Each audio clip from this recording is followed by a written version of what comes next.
The airport looked the same as the day she left. The same dull tiles, the same hum of announcements, the same smell of coffee and jet fuel. I stood there holding a bouquet of white lilies and the small velvet box in my pocket. My palms were sweating. "She'll come out any minute," I muttered. "Any minute now." The man beside me gave me a quick glance, waiting for someone special. "My fiancée?" I said, smiling nervously. "She's been studying in the UK, 3 years." He nodded. "Long time must've missed her. Every day." When the crowd started spilling out from the arrival gate, my heart began to race. People hugged, cried, laughed. Every face that passed made my chest tighten. And then I saw her. "Lily," I shouted before I even thought. She turned. For a second, the world stood still. Same hair, same soft face. But her smile froze when she saw me. I started walking toward her. "You're finally back," I said, lifting the flowers. A little girl's voice cut through mine. "Mommy, who's that man?" My words died in my throat. A child, maybe 3 years old, clung to her leg. A man stood beside her, tall, wearing a gray coat, holding her suitcase. His arm brushed hers like it belonged there. Lily blinked. "Ethan," her voice was small, uneasy. The man turned. "Honey, you know him?" "Honey." The word stabbed like ice. She hesitated. "He's an old friend."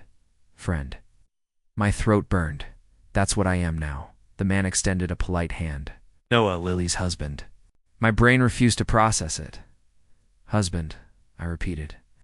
The word felt foreign in my mouth. You got married?" Lily looked down. "I was going to tell you. When?" I laughed, the sound breaking.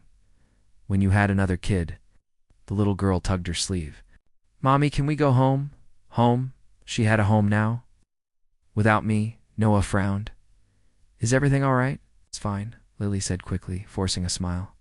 "Let's go." I stepped forward. 3 years, Lily. I waited 3 years. Every birthday, every holiday, every message I sent due, you know how many times I almost flew there? She looked like she might cry. "Ethan, please, not here." "Then where were you when I needed you?" "Where were you when I planned our wedding?" People began to stare. A security guard glanced over. I lowered my voice. "You said you'd come back for me." "I meant it," she whispered. "But things changed." "Things," I said bitterly. "You mean you changed?" Noah gently pulled her close. "Maybe we should go, Lily." She nodded, eyes glassy. "I'm sorry," she said. "I really am. Sorry." My hands trembled, the flowers shaking. "I built everything for us." "I turned down jobs because you said you wanted a cafe when you got back." Her voice cracked. "I didn't plan for this to happen." "But it did," I said. "You didn't tell me." She opened her mouth, but no words came, only silence, the kind that screams louder than sound. Noah put an arm around her. "Let's go home." They started walking away. I stood there like a fool, clutching the flowers. The petals brushed against my fingers, fragile, useless. "Lily," I called out one last time. She stopped, but didn't turn. The little girl looked back at me, curious, innocent. And then they were gone. The man who had spoken to me earlier walked past, glancing at the flowers in my hand. "Tough day, huh?" I nodded, unable to speak. I sank onto one of the benches. The flowers slipped from my grasp, landing on the cold floor. I stared at them, watching the petals tremble from the passing air. A cleaner passed by. "You okay, sir?" I forced a smile. "Yeah, I just waited too long." He looked sympathetic. "Sometimes people don't come back the same." He moved on, leaving me with my silence. I pulled out my phone. Her old messages still glowed on the screen. "Wait for me, okay?" She'd written 3 years ago. "When I come back, we'll start over." I typed a new message. "You're home now. I hope you're happy." I stared at the words, then deleted them. Outside, rain began to fall against the glass. Airport lights blurred into gold and gray streaks. I pressed my forehead against the window and whispered, "I kept my promise." No one answered. When I finally stood up, I saw the flowers lying on the floor, crushed and half wilted. I bent down, picked one stem, and tucked it into my jacket pocket. The rest, I left behind. As I walked out into the rain, I glanced back at the arrival gate one last time. For 3 years I had dreamed of that moment, the hug, the smile, the promise kept. But all dreams end eventually. The petals in my pocket were already damp, their scent fading fast. I whispered to myself. She was supposed to come back to me. A cab driver leaned out the window. "Need a ride?" I nodded. "Yeah. Where to?" he asked. I paused. For once I didn't have an answer. "Just drive," I said softly. "Anywhere but here." The cab pulled away, the airport shrinking in the mirror. Behind me, the lights stayed the same, cold, bright, unchanging, like the place where love had ended without a goodbye. The apartment door creaked when I pushed it open. The air inside felt heavy, stale, like it had been waiting for me to bring something back that no longer existed. I dropped the keys on the table and whispered, "I'm home." No one answered. Her shoes were still lined neatly by the door. Her pink toothbrush stood next to mine. A sticky note on the fridge read, "Don't forget to water the fern." I hadn't watered it in weeks. The fern was dying too. I sank onto the couch. My phone was cold in my hand. I dialed her old number, even though I already knew. "The number you have dialed is no longer in service." I called again. Same response. "Come on, Lily," I muttered. "Pick up, please." Silence. I threw the phone on the couch and laughed under my breath. "I waited 3 years and you couldn't even give me a text." The laughter broke halfway through. A knock came at the door. I ignored it. Another knock. Firmer. "Ethan, it's me," Emily's voice called out. I opened the door. She stood there with a plastic bag in one hand. "You didn't answer my calls," she said. "I brought dinner. I'm not hungry," I figured, she said, walking past me. "That's why I brought enough for 2. She set the boxes on the coffee table and looked around. "You kept everything the same." "Yeah," I said quietly. She liked it this way. Her eyes softened. "You really thought she'd come back?" "I didn't think—" I believed. Emily sat beside me. "You saw her today?" I nodded. "At the airport, with her husband and their kid." Her lips parted, but no words came. "I'm so sorry. I didn't even know she was married." She reached for a napkin and handed it to me. "Did she say anything?" "Yeah. I didn't mean to hurt you." That's what she said. "And what did you say?" I told her she did. The silence after that felt heavier than before. She picked at the edge of the napkin. "You waited so long for someone who wasn't coming back." I stared at the blank TV screen. I thought love meant waiting. I thought if I just held on, she'd remember. "She remembered," Emily said softly. "She just chose not to come back," to turn toward her. "Don't say that. It's the truth, Ethan." "She promised me," I whispered. "She said we'd build a cafe together, that she'd come back once she finished her degree." "People change," she said gently. "I didn't. I know." I leaned forward, elbows on my knees. 3 years. I sent her letters, gifts. I even kept our wedding fund untouched. Emily sighed. "You gave her your future." "Maybe that's what love is," I said. "Giving everything until there's nothing left." She looked at me. "And what's left of you now?" I didn't answer. She opened one of the boxes and handed me chopsticks. "Eat something. You'll think clearer after. I'm fine." "You're not," she said. "You're talking to a plant that's dying and a woman who's gone." I gave a faint smile. "You always know how to ruin my denial." "That's what friends do." I picked up the chopsticks but didn't eat. "You think she's happy?" Emily shrugged. "I don't know. Maybe she is. Maybe she isn't. But does it matter?" "It shouldn't," I said. "But it does." She leaned back. "Then maybe you're not ready to let go yet." "I don't know how." "Start small," she said. "Delete her number. Take down her photos. Water the fern."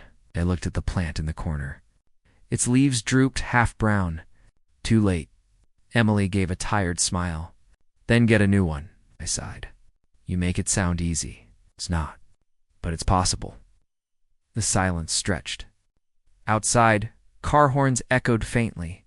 The apartment felt smaller, like the walls were closing in. Emily stood. "I'll clean up before I go." "You don't have to." "I know," she said, stacking the boxes anyway. "But I want to." She moved around. Her footsteps sounded calm. It's ordinary, something I hadn't felt in a long time. When she came back, she paused by the door. "You should sleep," she said. "I won't." "Then just close your eyes and pretend." I nodded weakly. Before she left, she turned back. "Ethan, yeah." Maybe she stopped waiting for you long before she left. Her words hit harder than any truth I'd heard all day. After she was gone, I sat there in the dim light. The air conditioner hummed softly. I looked around at the notes, the shoes, the pictures, all the ghosts of a life that had already ended. I whispered to the empty room. "I waited, Lily. I really did." No answer came. Only the soft creak of the ceiling fan, spinning in a rhythm that sounded almost like a heartbeat slowing down. I couldn't sleep. The clock blinked to 47 a.m. in blue light, the only color in the room. My phone lay beside me, glowing faintly. I opened our old chat. 3 years of promises, jokes, good nights. "Wait for me," her last message said. I whispered I did. Scrolling through, I found a picture of her holding her passport, grinning. Next stop, London. "Don't forget me." I had replied, how could I? I remembered that night before she left, the smell of rain, her suitcase by the door. "You're crying," I had said. "I'll miss you," she told me, clutching my shirt. "But it's just 3 years. 3 years can change people," I'd warned. "Not me," she'd said. "I'll come back for you, Ethan. Promise." I should have known promises fade faster than perfume. The phone buzzed. Emily's still awake. She asked, "Yeah, you're reading her messages again, aren't you?" "How'd you know?" "You always do it when you can't move on." "I'm not trying to move on," I said. "I'm trying to understand." Emily sighed softly through the speaker. "What's left to understand?" "Everything. Why she said she loved me. Why she didn't tell me. Why I stopped. Never mind." "Ethan," she said quietly, "closure doesn't come from her answers. It comes from your acceptance. I'm not ready to accept that she forgot me." "She didn't forget," Emily said. "She just replaced." I closed my eyes. "You make it sound easy. It's not. But you keep reopening the wound every night. You have to stop. Can I ask you something?" "Yeah." "If someone promises to come back and they don't, does it mean they never meant it?" "No," she said. "It means they meant it when they said it. They just didn't stay the same person long enough to keep it." Her words hung in the dark like a truth I didn't want to touch. After she hung up, I opened my laptop. In my drafts folder, I found an old email I never sent. The subject line read, "Our future calf." I clicked it open. "Hey, Lily," it began. "I've been saving every week. The rent near the lake is affordable. We can open a small cafe. You can handle the pastries. I'll brew the coffee. I think we'll make it work." I stared at the words, the naive hope dripping from each line. I whispered to myself, God, I was stupid. But another voice in my head said, "You were in love." I scrolled further down and found a half-finished sentence. "Sometimes I'm scared you'll find someone there." I'd never finished it. Maybe I didn't want to imagine it. My chest ached as I hit delete. The screen blinked blank. The past, erased in one click. A knock startled me. I opened the door to find Daniel, my coworker, holding a box of files. "Couldn't sleep either?" He said. "No, what are you doing here?" "Boss asked for these reports by morning," he said, tossing the box onto the counter. His eyes landed on my phone screen. "You're still scrolling through her stuff?" "Yeah, man, you've got to stop torturing yourself. You ever been left without explanation?" I asked. He nodded. "Yeah. Hurts like hell. But you either bleed or heal. Can't do both." I smirked. "You sound like a therapist." "Nah," he said. "Just someone who's been dumped before." He looked around. "This place still looks like she lives here." "Because she does," I said quietly. "In everything she left behind?" He sighed. "You keep talking like that, you'll never breathe fresh air again." When he left, I sat on the floor, the laptop open in front of me. My reflection stared back from the black screen, tired eyes, hollow face. Someone who kept waiting at an empty gate. I opened the chat one last time. My fingers hovered over the keyboard. "Hey, I saw you today," I typed. "You looked happy?" I deleted it, then retyped, then deleted again. What was I even hoping for? An apology? A reason? A lie I could pretend to believe. I whispered, "Why, Lily? Why didn't you just tell me?" The silence in the room answered everything. Maybe she had moved on because I hadn't given her a reason to stay.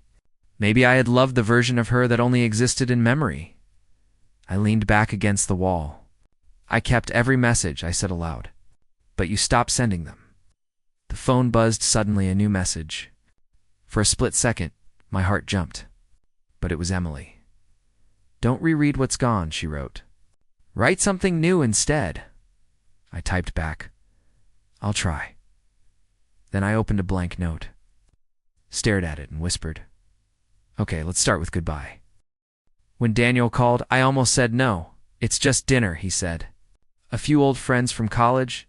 You need to get out." "I'm not really in the mood for small talk. You've been not in the mood for months. Come on, man. Just eat, smile, then go home." I sighed. "Fine, but only for an hour." The restaurant was louder than I expected. Laughter, music, clinking glasses. I scanned the table. Familiar faces. Harmless smiles. For a moment, it felt normal. Daniel waved me over. "There he is. The ghost himself." I forced a smile. "Guess I resurrected for one night." Everyone laughed. I sat down, trying not to notice the empty chair across from me. Then I heard a voice. "Sorry we're late." My chest tightened before I even turned around. Lily stood at the entrance, holding the hand of a little girl. Noah walked beside her, calm, confident, carrying a small gift bag. Daniel's smile faltered. "Oh," he murmured. "I didn't think it's fine." I said quickly, though my throat burned. "I'm fine."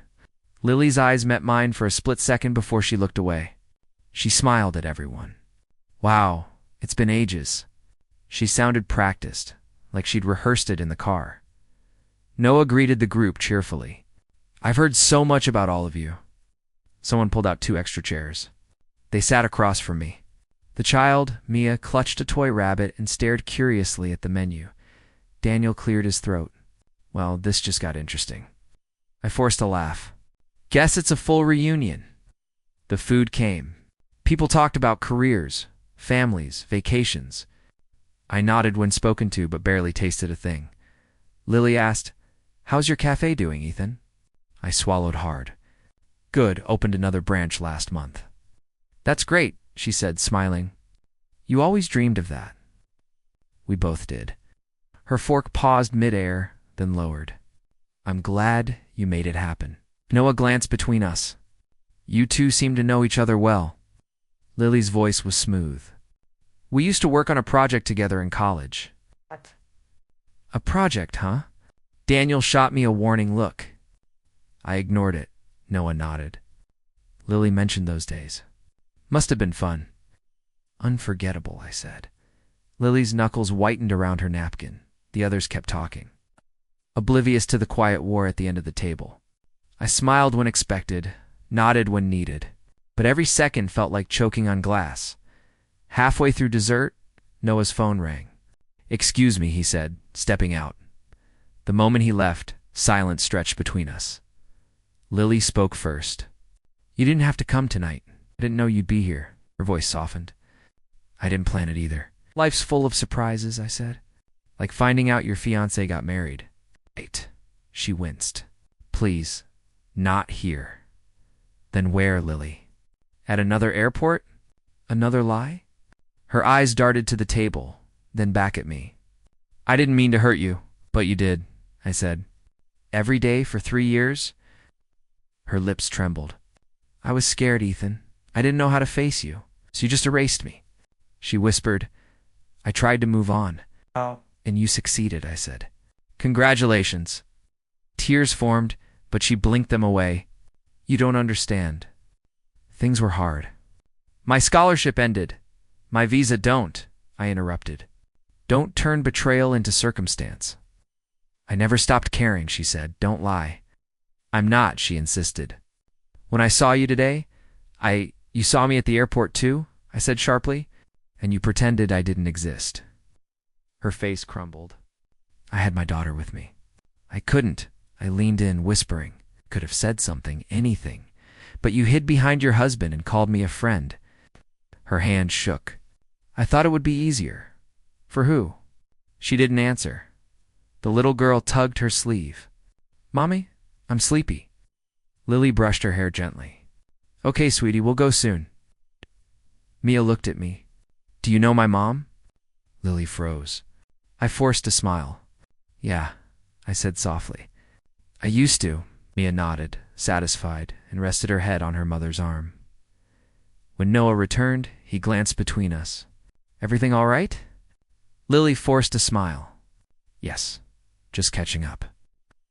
He smiled. Good. It's nice seeing everyone so close. Close. The word almost made me laugh. When dinner ended, everyone stood for pictures. I stood a little apart, pretending to check my phone. Lily approached me quietly as Noah helped Mia with her coat.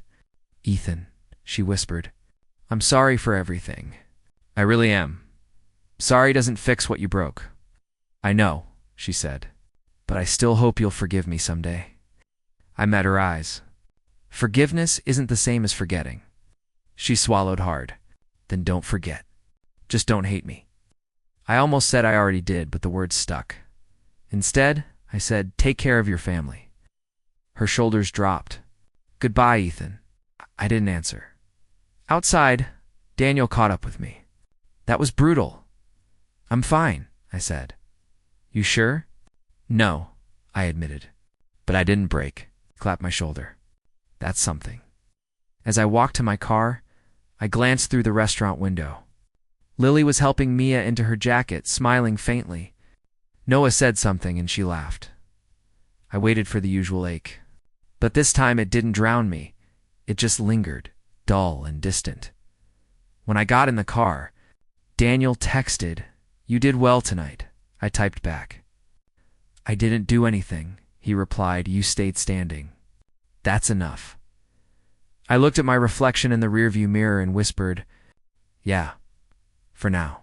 Then I started the engine and drove into the quiet, leaving behind the laughter, the light, and the lie we used to call love. Daniel showed up at my cafe just before closing, the same way he always did when something was wrong. He dropped into a chair. You won't believe what I heard. I kept wiping the counter. Try me. Someone saw Lily and Noah arguing at a dinner last week. Word is their marriage isn't as shiny as it looks. I froze mid-wipe. And that's supposed to make me feel what better? I'm just saying, Daniel shrugged. Karma's got good timing. Karma's late, I muttered. 3 years late, he leaned forward. Don't act like you don't care. I don't, I lied. He smirked. You still do. But maybe that's fine. You earned it. I didn't answer. I just stared at the window, where the night pressed its reflection back at me, a version of myself I didn't recognize anymore. When Daniel left, I locked the door and sat alone with the soft hum of the espresso machine. That's when I saw her Lily. She stood outside the glass, wearing a beige coat, her hair tied back. She hesitated before knocking softly. I opened the door. We're closed. I know, she said quietly. I needed to talk. I crossed my arms. To your ex-project partner? Her lips parted, but no sound came out. Finally, she said, Can I sit? I hesitated, then gestured to the table near the counter. She sat down like she was entering a confession booth. Coffee? I asked. She nodded. Black, no sugar. I raised an eyebrow. Still pretending to like it that way? Her eyes flickered. You'll remember that? I remember everything I shouldn't, I said, setting the cup down. She held it between her hands like it was something fragile. I shouldn't have come here. Then why did you? I don't know, she said. Maybe because no one else really knows me anymore. That's your fault, I said flatly. She looked down. I know. Silence stretched between us, sharp, heavy, uncomfortable. The only sound was the faint ticking of the wall clock. Finally, she whispered, "Noah doesn't know everything about my past," leaned back. "You mean about me?" she said. "About us? Why tell me that? Want me to keep your secret?" She shook her head. "No. I just wanted you to hear it from me before you hear it from someone else. Why would I care what happens in your perfect little family? Because it's not perfect?" She snapped, then caught herself. Her voice softened. "I thought it would be. I thought I could build something new. But the cracks just keep showing." I folded my arms. "You built it on lies. What did you expect?" Tears welled in her eyes. "Don't say that. It's true," I said. "You made your choice. You left. You've got your husband, your daughter, your picture-perfect life. I was scared, Ethan." "So was I said, but I didn't run." She pressed her palms to her face, her voice breaking. "I didn't know what to do back then. Everything happened so fast. My visa, the pregnancy, Noah's proposal. Stop." My voice came out low, controlled. "You don't owe me an explanation. I stopped waiting for one. But I owe myself one," she said, looking up. "Every night I ask what would have happened if I'd come back to you." I stared at her. "Don't romanticize regret." Her tears fell, silent and slow. "I'm not trying to, I miss who I was with you. I still dream about us." I exhaled, tired of the ghosts she kept digging up. "I don't." She flinched, like the words had hit her. "You don't mean that." "I do," I said. "I had to learn to stop loving a memory." Her voice trembled. "Do you hate me?" I looked at her, the woman who once promised forever, now looking for forgiveness she didn't deserve. "No," I said finally. "Hate would mean I still care." She covered her mouth, stifling a sob. "I'm sorry. Sorry doesn't change what you did," I said. "It just makes you feel lighter," she whispered. "You've changed." "I had to," I said. "You made sure of that." She stood slowly, setting the untouched cup down. "I shouldn't have come. You said that already." She took a shaky breath. "If Noah ever finds out, that's not my problem." "I know," she said. "But I just needed you to hear me once." "I heard you," I said quietly. "You were scared. You ran, you regret it. And I'm supposed to say something that makes it all okay? But I won't." She nodded, eyes red. "You always were the honest one." I gave a bitter smile. "You always liked that about me until it hurt." She turned toward the door. Her reflection shimmered in the glass, the same face I once loved, blurred by distance and years. At the doorway she paused. "Ethan," she said softly, "I hope you find someone who never makes you feel like I did." I didn't answer. She left without looking back. The bell above the door chimed once, then silence filled the room again. I sat there for a long time, staring at her empty cup. The coffee had gone cold, untouched, just like everything she'd left behind. When Daniel texted later, "You still at the cafe?" I typed back, "Yeah, cleaning up." But I didn't move. I didn't clean. I just sat there, feeling something strange, not anger, not pain. Relief, for the first time. The weight wasn't crushing me. And for the first time, her tears didn't matter anymore. The rain started before closing time, hard and heavy. I was counting bills at the register when the door opened. Noah stood there, soaked to the bone, water dripping from his hair. He looked nothing like the confident man I remembered, just tired, hollow. "Can I come in?" he asked. I nodded. "Yeah." He stepped inside, eyes scanning the cafe like it held answers. "I figured I'd find you here. Coffee?" I offered out of habit. He shook his head. "No, I didn't come for that." I leaned against the counter. "Then what did you come for?" He took a long breath. "Were you the man she left behind?" The air felt thick. I didn't bother denying it. "Yeah," I said quietly. "That was me." He closed his eyes for a second, then opened them again. "I thought so." "You already knew?" I said. "I suspected," he replied. "But hearing it from you makes it real." I nodded slowly. "I didn't tell you because I wanted to hurt you." He gave a faint, humorless smile. You didn't. She did that all by herself. The sound of rain filled the silence between us. I could see the weight in his posture, the disbelief, the exhaustion. I knew that looked too well. How long have you known? I asked. 2 days, he said. She told me after your meeting. Then why come here? Because I needed to see the man she once promised forever to, he said softly. To understand what I was missing? I'm nothing special, I said. That's the thing, he said. You must be... Because she still looks at the door like she expects you to walk through it. I looked away. That's not love. That's guilt, he sighed. Maybe, but it still hurts the same. He sat down at one of the tables, fingers tracing the edge of his wedding ring. You know what the worst part is? I wasn't even angry, just ... empty. I know that feeling, I said. It eats you slowly. He looked up. Did you ever forgive her? I'm still trying, I said honestly. He nodded. I think I'll be trying for a while too. For a moment, neither of us spoke. The storm outside grew louder, like it was forcing us to listen. He finally said, Hey, she told me you didn't deserve what happened. She said she broke something good. I exhaled. She did. But breaking something doesn't mean you can fix it. He gave a sad laugh. You talk like you already healed. Maybe not healed, I said. Just done bleeding. He looked at me with quiet understanding. Then maybe that's where I need to get.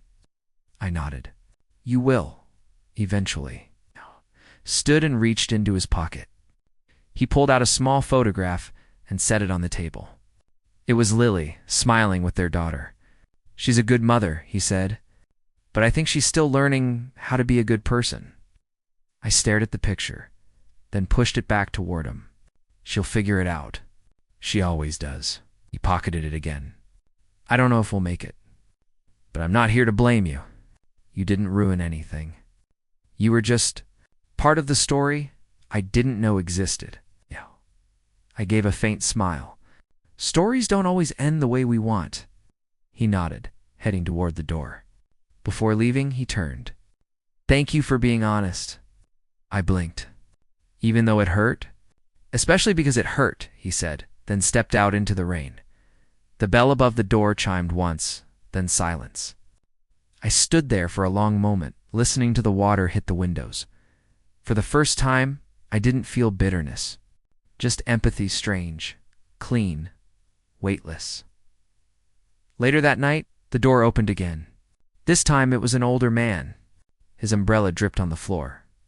Are you Ethan? He asked. I am. He stepped closer, extending a hand. I'm Robert, Lily's father. I hesitated, then shook his hand.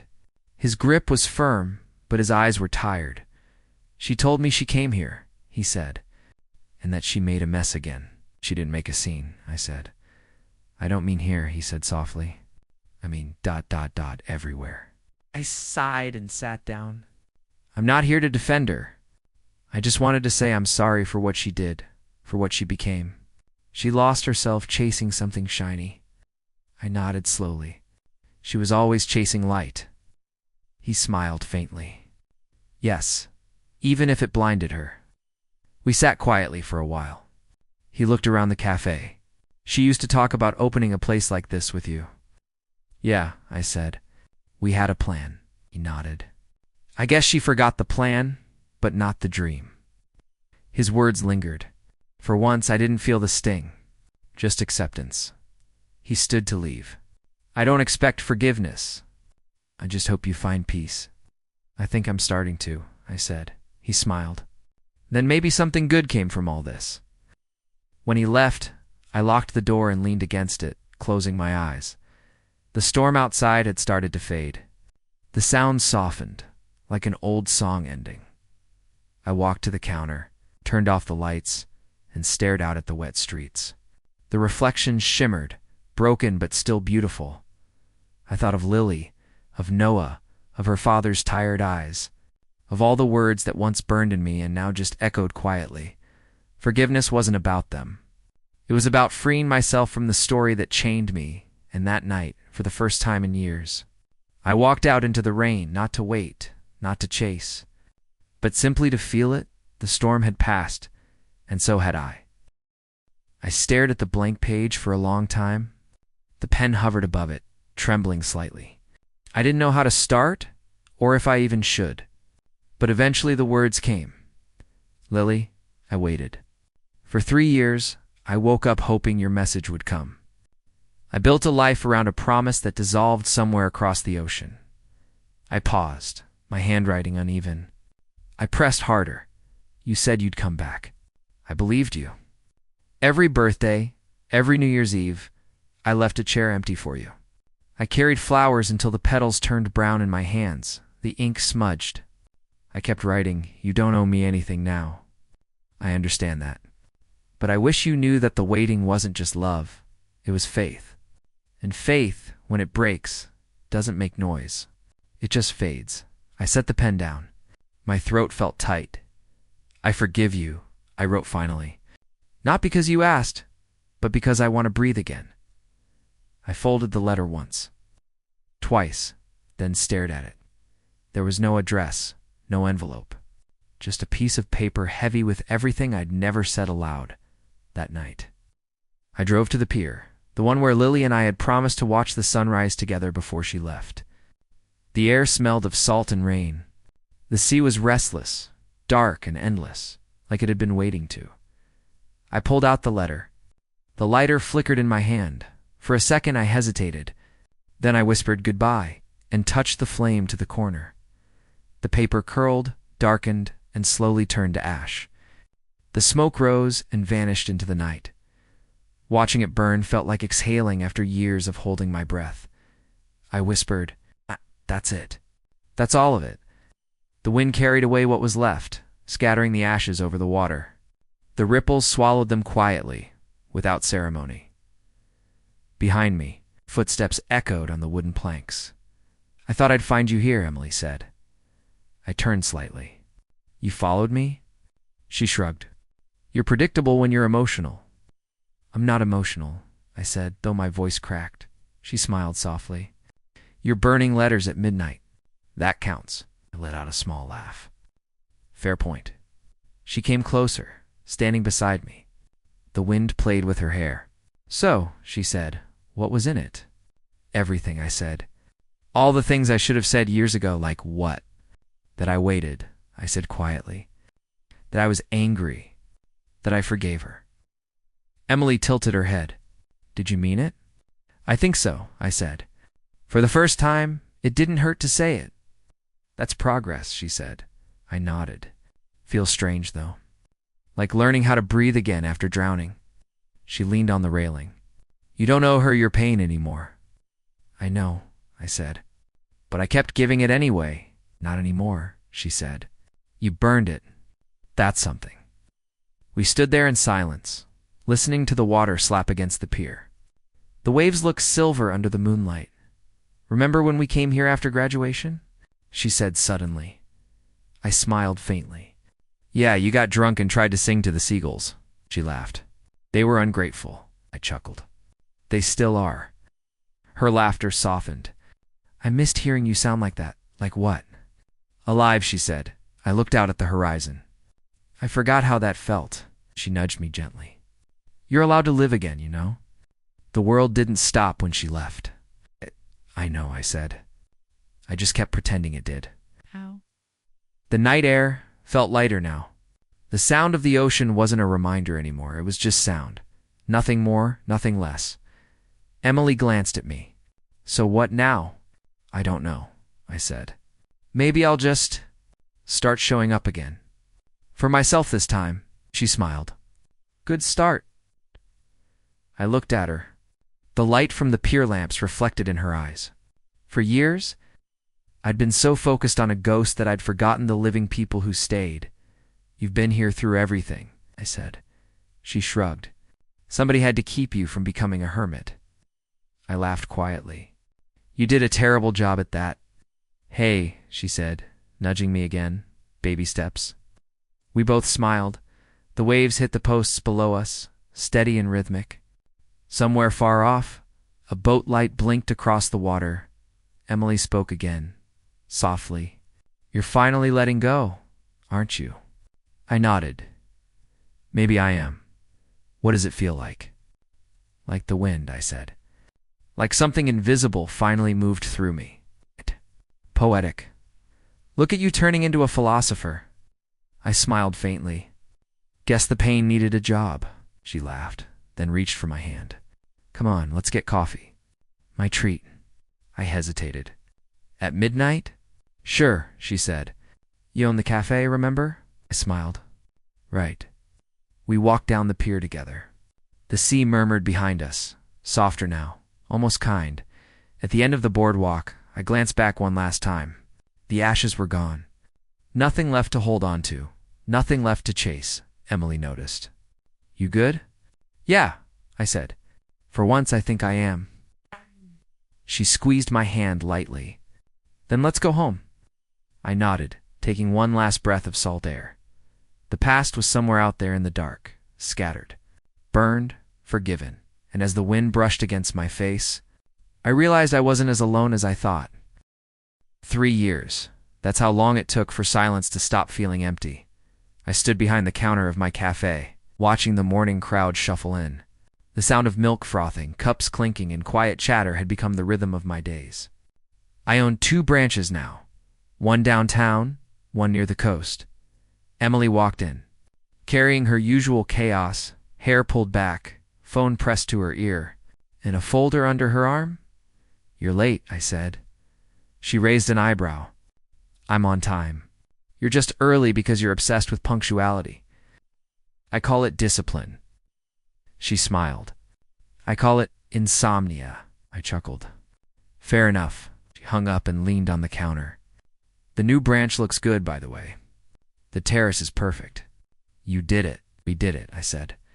You helped more than you admit. She tilted her head. You give me too much credit. Oh, I said softly. Not enough, actually. For a moment, neither of us spoke. The light from the window stretched across her face, warm and calm. She broke the silence. You've changed, you know. How so? You smile now, she said. Not the polite kind, the real one. Ow. I laughed quietly. It took me a while to remember how. She reached for her coffee. Healing isn't pretty, is it? Not even close, I said. But it's honest. The bell above the door chimed. I looked up and froze Lily. She stood by the entrance holding a small paper bag. Her hair was shorter, lighter. No ring on her finger. Just her, older, quieter. Emily followed my gaze. That's her, isn't it? I nodded. Yeah. Do you want me to? No, I said quickly. It's fine. Lily noticed me.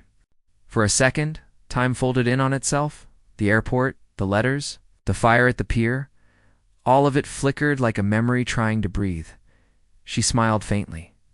Not the smile I remembered, smaller, gentler, worn by time. I smiled back. She didn't come closer.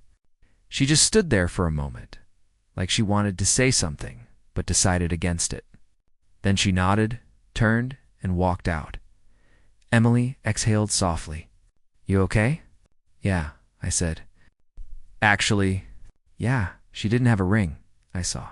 You're not curious? I looked at the door. Once I would have been. Now I think I just hope she's all right. Emily studied me. That's peace, Ethan. Feels like it, I said. We stood there, the sound of coffee machines filling the quiet. I used to think closure came from answers, I said finally. But it's really just acceptance, isn't it? She nodded. Acceptance and a little bit of time. 3 years, I said. She smiled. That's more than a little. I leaned against the counter. You ever think about how weird it is? How someone can be your whole world, and then one day, just a person passing by? Not weird, she said. Just human. I laughed softly. You're wiser than you look. I read a lot of self-help books, she said with a grin. Do they work? Only on other people. We both laughed, and the sound felt light, effortless, the kind that didn't need to cover pain anymore. I poured 2 fresh coffees and handed her one. To what? She asked, lifting it slightly. To moving on, I said. To moving forward she corrected. We clinked cups outside. The morning had settled into a calm hum. Cars' footsteps. Voices blending into something peaceful. Emily looked at me. You ever think about love now? All the time, I admitted. Just not the same way. How so? Before, it was something I chased. Now it's something I grow into. She smiled softly. And us? What are we growing into? I met her eyes. Something real, I think. She looked down, hiding her smile behind the rim of her cup. I'll take real. Good, I said, because I don't have the energy for anything else. She laughed quietly. That's the most unromantic, romantic thing you've ever said. I'm consistent, I said. We cleaned up as the lunch rush began. The sound of conversation filled the cafe again, strangers talking about work, life, and nothing in particular. I watched them, feeling a strange gratitude. For the ordinary, for the quiet, for the way life just continued. Later, when the day ended, I stood outside, locking up. The sun was setting, painting everything in gold and soft pink. Emily leaned on the doorframe. Long day? The best kind, I said. She smiled. You know, I like this version of you. What version is that? The one who finally stopped waiting. I looked out at the horizon. Yeah, me too. The streetlights flickered on. The city felt slower somehow, like it had learned to breathe with me. Emily nudged my shoulder. Want to grab dinner? I smiled. Only if you promise not to order salad again. No promises, she said. Laughing as we walked down the street, I caught a glimpse of my reflection in a cafe window, calm, steady, alive. 3 years ago, I couldn't imagine smiling like this now. It felt natural. Love didn't die that day at the airport. It just changed shape. It became patience, forgiveness, growth. Sometimes losing someone isn't the end. Sometimes it's the start of finally finding yourself.